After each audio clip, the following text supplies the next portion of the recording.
Hekalu imetajwa mara ya kwanza kwenye Samueli wa kwanza 1:9.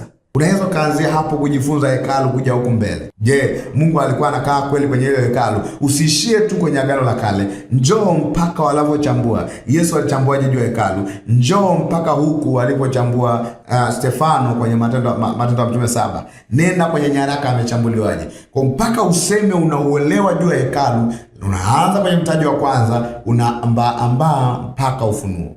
Roho ametaja kwenye Mwanzo 1:2. Unajifunza habari za Roho, usianzie na kuishia kwenye Yohana 16. Nenda mpaka Mwanzo 1:2. Laana, usianzie tu kwenye Galatia 3:13. Amelaaniwa kila mtu angekuwa juu ya mti. Wote walio chini ya sheria wako chini ya laana.